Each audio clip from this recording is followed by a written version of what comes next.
बिहार में पिछले कुछ सालों में एक अजीब ट्रेंड बन चुका है। यहाँ अगर छात्रों को अपने हक की मांग करनी हो तो उन्हें किताब कॉपी छोड़कर सड़क पर उतरना पड़ता है और फिर पुलिस की लाठियां झेलनी पड़ती हैं। ये सब इतना नॉर्मल हो चुका है कि अब आम लोग भी कह देते हैं कि अरे, पढ़ाई लिखाई छोड़ दिए, नेतागिरी करने निकल आए। लेकिन असली सवाल ये है कि आखिर छात्रों को नेतागिरी करनी पड़ रही है या फिर सरकार अपनी गैर जिम्मेदारी से उन्हें मजबूर कर रही है। सोचिए, जिस सरकार और तंत्र पर छात्रों का भविष्य सुरक्षित कराने की जिम्मेदारी है, वही हाईकोर्ट के आदेश तक को नजरअंदाज कर देती है, खुद ही परीक्षा का कैलेंडर जारी करती है और फिर खुद ही उस पर अमल नहीं करती है। लाखों छात्रों को दो दो साल तक परीक्षा के नाम पर लटकाए रखती है और जब यही छात्र अपनी जायज मांग को लेकर सड़कों पर उतरते हैं तो उन पर लाठियां बरसाई जाती है। विडंबना देखिए कि गलती सरकार की और सजा छात्रों को। लोकतंत्र का ऐसा मजाक शायद ही कहीं और देखने को मिले।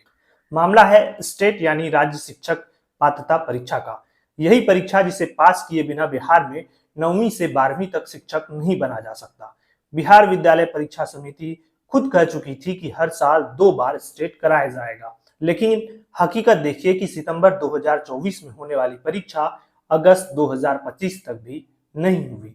इस मामले पर छात्रों का गुस्सा उस वक्त फूट गया जब 4 अगस्त को बिहार विधानसभा चुनाव को देखते हुए मुख्यमंत्री नीतीश कुमार ने टीआरई 4 का ऐलान किया।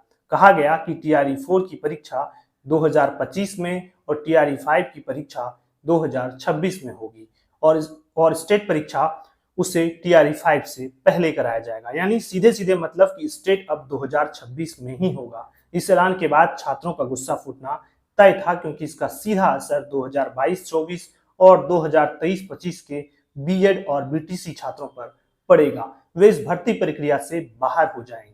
इन छात्रों की सबसे बड़ी विडंबना तो यह है कि जिस सीटेट परीक्षा को हर साल 2 बार होना चाहिए, वह भी 2025 में अब तक 1 बार भी नहीं कराई गई है। सीटेट जिसे सीबीएसई आयोजित कराता है, कक्षा 1 से 5 और कक्षा 6 से 8 तक सरकारी शिक्षक बनने के लिए ये एक अनिवार्य पात्रता परीक्षा है।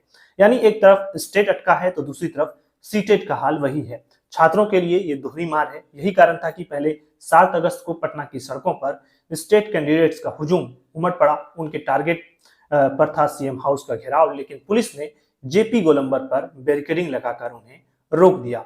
जब छात्र बैरिकेडिंग तोड़कर आगे बढ़े तो पुलिस ने लाठियां चला दी। कई छात्र गंभीर रूप से घायल हो गए। उसी दिन सड़क पर पड़े एक घायल छात्र को देखकर लगा कि जैसे उसने बिहार में सबसे बड़ा अपराध कर दिया हो, सरकार से सवाल पूछ लिया हो। नीतीश कुमार जी, आप कहते हैं कि लोकतंत्र है, लेकिन सच्चाई यही है कि आपकी सरकार में लोकतंत्र की परिभाषा बदल चुकी है। यहाँ अपनी जायज हक मांगना गुनाह है और लाठी खाना ही उसकी सजा है। 7 अगस्त को लाठीचार्ज के बाद भी छात्रों का आंदोलन थमा नहीं। 18 अगस्त को फिर से पटना कॉलेज परिसर से हजारों अभ्यर्थी सड़कों पर उतरे। भिकना पहाड़ी, खेतान मार्केट और जेपी गोलंबर होते हुए जब वे डाक बंगला चौराहा पे पहुंचे तो वहां पुलिस की भारी तैनाती थी। वाटर कैनन तक बुला ली गई थी और छात्र बैरिकेडिंग पर चढ़कर नारेबाजी कर रहे थे। लेकिन जैसे ही आगे बढ़ने की कोशिश की, पुलिस ने फिर बल प्रयोग किया और छात्रों को खदेड़ दिया। इस बीच छात्र नेताओं को बातचीत के बहाने सीएम हाउस बुलाया गया। छात्र नेता खुशबू पाठक समेत 5 प्रतिनिधियों को ले जाया गया तो वहीं मजिस्ट्रेट एमएच खान के सामने एक छात्र ने उनके पैर पकड़ लिए और कहा कि मुख्यमंत्री जी से मिलवा दीजिए सर। ये तस्वीर बताती है कि छात्रों की स्थिति कितनी निराशाजनक हो चुकी है। एक बड़ा सवाल ये भी है कि विपक्ष कहाँ है। राहुल गांधी और तेजस्वी यादव बिहार में वोट चोरी के मुद्दे पर यात्रा निकाल रहे हैं। अलग अलग सभाओं में लोकतंत्र और संविधान बचाने की बातें कर रहे हैं, लेकिन जिन छात्रों की जिंदगी का सबसे बड़ा सवाल परीक्षा है, जिन पर लाठियां बरस रही हैं, क्या उन्हें इनकी कोई खबर है? क्या इनके एजेंडे में छात्रों का दर्द शामिल नहीं है? सत्ता में बैठी सरकार परीक्षा को टालती जा रही है और विपक्ष बड़े बड़े नारों में मशगूल है। एक तरफ चुनावी रणनीतियां बन रही है तो दूसरी तरफ छात्रों का भविष्य अंधेरे में धकेला जा रहा है।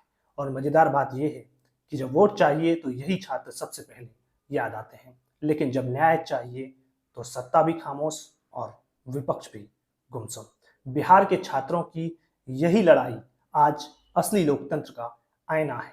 यहाँ पर सवाल ये नहीं है कि स्टेट परीक्षा कब होगी, बल्कि सवाल ये है कि क्या इस राज्य में छात्रों की आवाज सिर्फ सड़क और लाठीचार्ज तक ही सीमित रहेगी, या फिर कभी कोई सरकार और विपक्ष मिलकर उनकी पढ़ाई लिखाई और करियर की सच्ची गारंटी रहेगा।